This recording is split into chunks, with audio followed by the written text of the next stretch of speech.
Hola Diego, buenas noches. Oí ayer decir al presidente Trump que la Unión Europea se creó para joder a los Estados Unidos. A mí me pareció una barbaridad. ¿Crees tú que eso puede ser cierto? Hola, buenas noches. Pues a mí también me ha parecido una barbaridad y además lo que es más grave en el presidente de los Estados Unidos, que es una afirmación que no se ajusta a la realidad y que parece que quiere encubrir determinadas decisiones que está tomando en los últimos días o va a tomar en los próximos desde la Casa Blanca. Vamos a ver, la vocación imperial de los Estados Unidos nace en el siglo XIX, a final de la primera década, cuando declara la guerra a México. Y esta guerra se salda con el tratado conocido como de Guadalupe Hidalgo en 1846.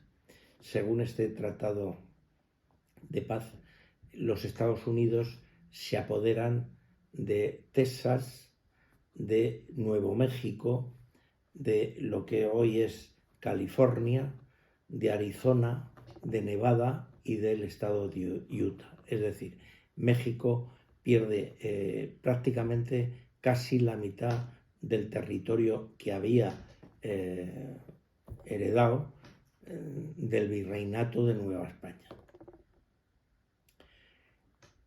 La vocación imperialista de carácter internacional va a tener lugar para los Estados Unidos como casi medio siglo después, en 1898, cuando los Estados Unidos declaran la guerra a España con la falsa acusación de que ha sido el gobierno español el causante de la voladura de su acorazado, el Maine, que está a la sazón anclado en el puerto de La Habana.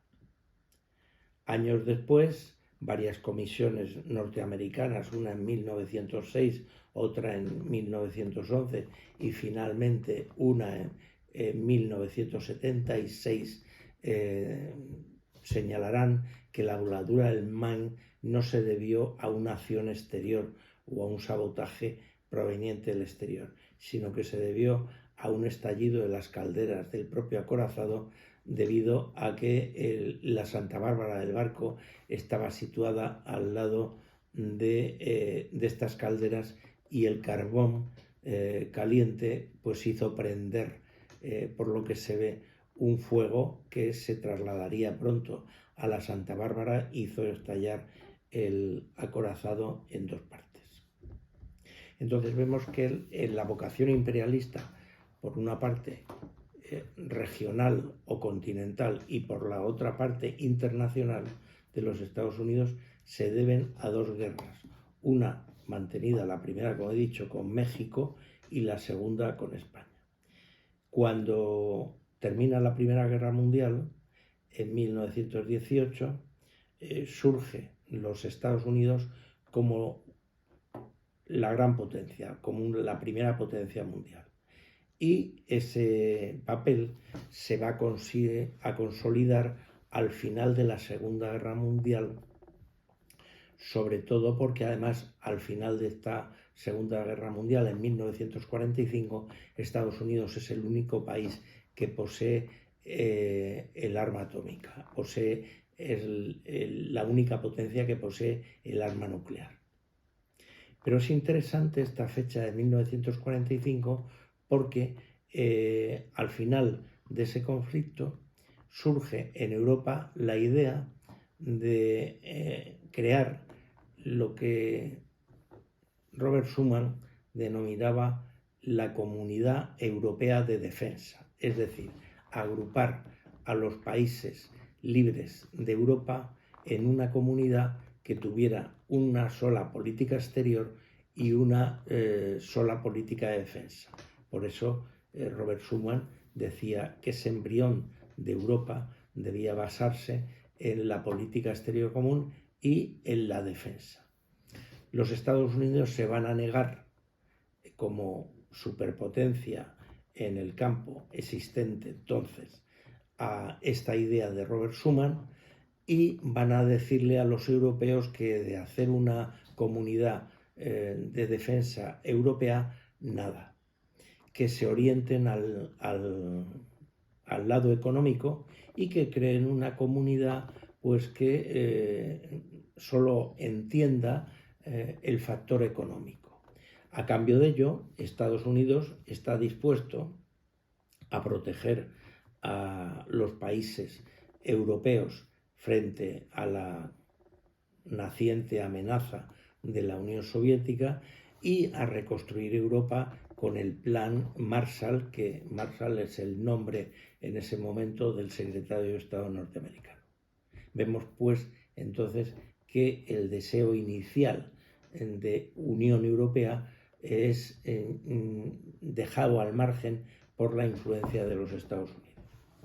Después de la Guerra Fría, como todos sabemos, en 1991 se derrumba la Unión Soviética y se queda Estados Unidos como la única superpotencia mundial, puesto que ya al derrumbarse la Unión Soviética entra en un periodo de crisis y de no saber a dónde va a tirar los nuevos países que conforman las antiguas repúblicas soviéticas, y en ese momento aparece en 1993 el secretario de Seguridad Nacional, Anthony Lake, secretario de Seguridad Nacional de Bill Clinton, que dice textualmente: un factor prioritario debe determinar cuándo Estados Unidos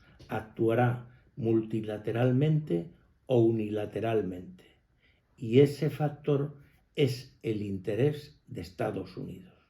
Por lo tanto, desde la paz de Guadalupe Hidalgo hasta la fecha, los Estados Unidos han actuado siempre bajo el prisma de su propio interés, y Europa ha sido una simple comparsa. Y en el caso de España, claramente hemos sido perjudicados por esta política imperial de tutela más o menos encubierta. Por eso, Isabel, me parece que la afirmación de Trump es una especie de brindis al sol que no se ajusta a la realidad. Si el señor Trump está muy enfadado con Europa porque al final los automóviles Mercedes han tenido un mejor resultado que los Ford, pues lo único que tiene que hacer es apretarle las clavijas a sus fabricantes de automóviles para que hagan productos más competitivos. Hasta mañana. Hasta mañana, muchas gracias.